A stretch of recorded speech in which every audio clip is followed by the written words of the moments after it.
ঢাকার অবস্থা হয়েছে বরযাত্রার মতন। রাজুকের বোর্ডের যে গঠন এটা আসলে আমার মনোজগতের সাথে যায় না। এইভাবে গঠন হয় না, যেখানে আপনার বিশেষজ্ঞরা থাকবে না, সব শুধু আমলারাই থাকবে। তাইলে আপনি কেমন করে দেশ বদলাবেন বলেন? এইটা আসলে হইতে পারবে না। হ্যাঁ, কেউ বলে এই মহানগরীর প্রত্যেকটা বিল্ডিং 25 তলা হওয়া উচিত, কেউ বলে এটা অসম্ভব, একটা ভূমিকম্প হলে আমরা কিচ্ছু সামলাতে পারবো না। আসলে তো একটা আগুন লাগলে আমরা পুরনো ঢাকায় আগুনও নিভাতে পারি না। আগুন মানে গাড়িটা ওই বিল্ডিংয়ের সামনে পর্যন্ত যাবার তো রাস্তা থাকে না। গাড়ি যদি কষ্ট করে যায়ও কিছুক্ষণ পরে ফায়ার ব্রিগেডের পানি শেষ হয়ে যায়, আশেপাশে কোনো পুকুর থাকে না। তো সমস্ত দিক বিবেচনাতে আমি মনে করি যে আমাদের একটা ভিশন হওয়া দরকার, যে সিটি কর্পোরেশন কেমন করে ঢাকাকে দেখতে চায়, রাজুক কেমন করে ঢাকাকে দেখতে চায়, আমরা সাধারণ জনগণ কেমন করে ঢাকাকে দেখতে চাই। আসলে 25 তলাই বলেন আর 25 তলার বিরুদ্ধেই অবস্থান নেন সেটা ব্যাপার না। ব্যাপারটা হচ্ছে যে ঢাকা কি আসলে এত মানুষকে জায়গা দিতে পারবে কিনা। আগে একটা কথা বলতাম যে ঢাকার অবস্থা হয়েছে বরযাত্রার মতন, ছেলের পক্ষ যত লোক আসবে আসুক, কোনো নিষেধাজ্ঞা নেই, ওদেরকে কিছু বলা যাবে না।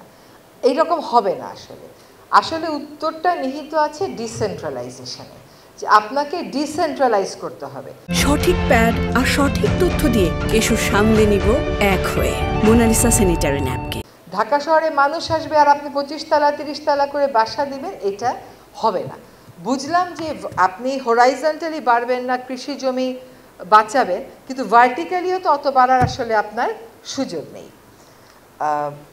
একটা হচ্ছে আমরা একটা ভিশন ঠিক করতে পারি কিনা সকলে মিলে।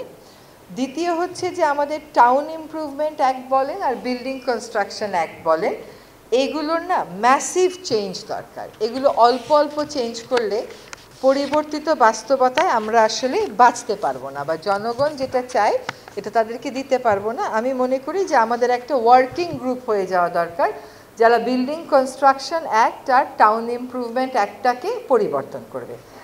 কেন আমরা আসলে ফার্ম নিয়ে এত আমাদের মধ্যে বিতর্ক হয়, তার কারণ হচ্ছে একটা অর্থনৈতিক গোষ্ঠী ইমার্জ করে গেছে, আবার একটা ক্লায়েন্টেল গ্রুপও ইমার্জ করে গেছে।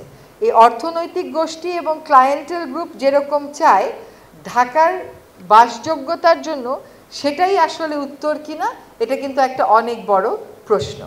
কেন আপনাদের টিআই একটা বদলাতে হবে? দেখেন, আপনাদের টিআই অ্যাক্টে অনেক বেশি ম্যানেজমেন্টের বিষয় আছে। ম্যানেজমেন্টের বিষয় আপনারা বিধিতে ফেলে দেন। টিআই অ্যাক্টে কেবল মেজর ইস্যুগুলো রাখেন। আপনি একটা সেকশন পড়েন, সেকশন 34, সেখানে বলা আছে power of creation of post for the কর্তৃপক্ষ।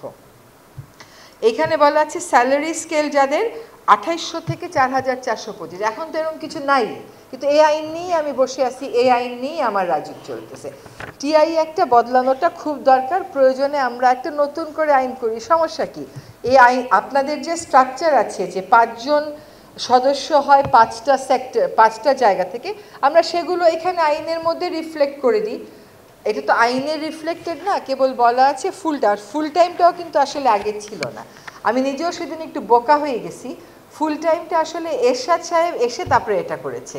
আগে কিন্তু আমাদের এখানে একটা কথা বলার সুযোগ ছিল, এখন কথা বলার সুযোগ নেই, আপনারা ফুল টাইম দিয়ে দিয়েছেন। কারণ আমরা তো আর কাজকর্ম রেখে ফুল টাইম করতে আসবো না। সো আমার ফার্স্ট কথা হচ্ছে একটা ভিশন করা। ফার্স্ট কথা হচ্ছে যে এই এক্সারসাইজটা কন্টিনিউ করে মতো একটা ওয়ার্কশপ করে ফেলি আমরা, যে রাজুককে আমরা যদি নতুন করে নতুন বাংলাদেশের আলোকে দেখতে চাই কিভাবে দেখব। দ্বিতীয় হচ্ছে একটা ভিশন ফর দিস সিটি। তৃতীয় হচ্ছে চেঞ্জ অফ টিআই অ্যাক্ট এবং বিল্ডিং কনস্ট্রাকশন অ্যাক্ট।